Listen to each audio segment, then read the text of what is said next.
দিনটা ছিল বাংলা ক্যালেন্ডারের প্রথম দিন, আর সেদিন ছিল পয়লা বৈশাখ। ভিডিওটা ছাড়তে আমার একটু দেরি হয়ে গেল, কারণ আমার কাছে আরো ভিডিও জমা ছিল, তাই ওগুলো ছাড়তে ছাড়তে পয়লা বৈশাখের ভিডিও ছাড়তে দেরি হয়ে গেল। পয়লা বৈশাখটা ছিল আমাদের কালী পুজোর পরের দিন, তাই দেখো আমার মামার বাড়ি থেকে আমার মিমি, মাইমা, ভাই, বুনি, মামাই সবাই এসেছিল আমাদের বাড়িতে মেলা দেখার জন্য। আমরা সবাই একসাথে বসে গল্প করছিলাম, তারপর আমাদের গল্প করতে দেখে আমার মামাইও আমাদের কাছে এলো, তাই আমার মামাইকেও বললাম একটু হাই করে দিতে। আমরা সবাই নিচে খেতে চলে আসি। আর পয়লা বৈশাখের দিন একটু ভালো মন্দ না খেলে হয়?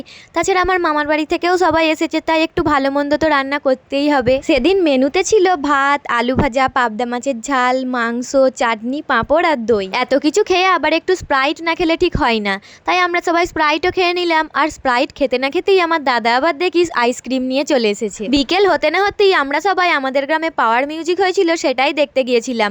সবাই যাচ্ছে আর আমরাই কেন বাদ যাই। আর এখানে এসে দেখি একদম মেলাতলাতে মনে হয় এত ভিড় হয়নি, এখানে যা ছেলেদের ভিড় হয়েছিল। আর সত্যি পাওয়ার মিউজিকের পাওয়ার নামটা একদম সার্থক, মাইকটা যা বাজছিল না একদম সেরা। তো চলো ভিডিওটা এই অবধি, দেখা হচ্ছে আবার মেলাতলার ভিডিও নিয়ে। মেলাতলায় আমরা কি কি কিনলাম সেটা আসছে পরের পার্টে। আজকের মতো টাটা।